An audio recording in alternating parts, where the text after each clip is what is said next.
Tu as des pommes de terre et du jambon à la maison? Prépare cette délicieuse recette. Dans une casserole, on va ajouter ici les 5 pommes de terre déjà pelées et coupées en morceaux plus petits pour faciliter la cuisson.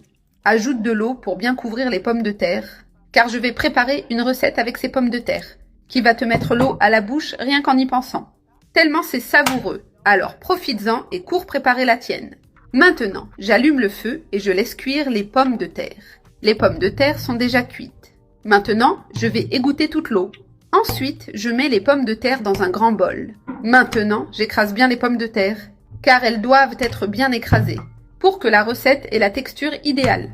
Si tu as un presse-purée, il t'aidera beaucoup à cette étape.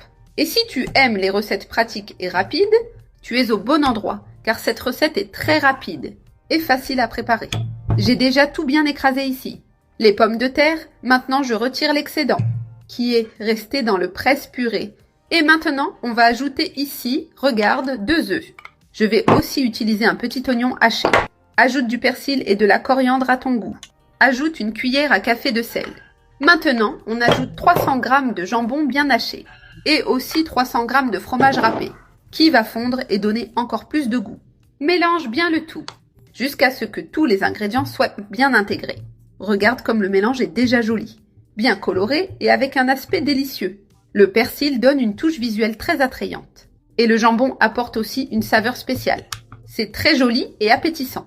Ça va être un succès à la maison. Ensuite, il suffit d'inviter qui tu veux pour les goûter chez toi. J'ai déjà tout bien mélangé ici. Maintenant, je mets la cuillère de côté et je prends une portion du mélange avec les mains. On va commencer à former les boulettes. Tu peux leur donner la forme que tu préfères, avec soin pour qu'elles soient bien compactes. Fais ce mouvement. Regarde, presser et tourner. Et tu obtiendras une boulette comme celle-ci. Et tu répètes ainsi avec les autres. J'ai déjà mis l'huile à chauffer. Quand elle est chaude, commence à mettre les boulettes, avec précaution pour éviter les éclaboussures et bien les frire. Tu peux en faire frire autant que la poêle peut contenir, sans les entasser pour qu'elles cuisent uniformément. Ma poêle est grande, donc je peux mettre une bonne quantité de boulettes. J'en ai déjà mis plusieurs. Maintenant, il faut juste les laisser frire d'un côté, avant de les retourner. Quand elles sont dorées, utilise 2 fourchettes pour t'aider à les retourner, avec plus de sécurité et de facilité. Ainsi, l'autre côté va aussi dorer.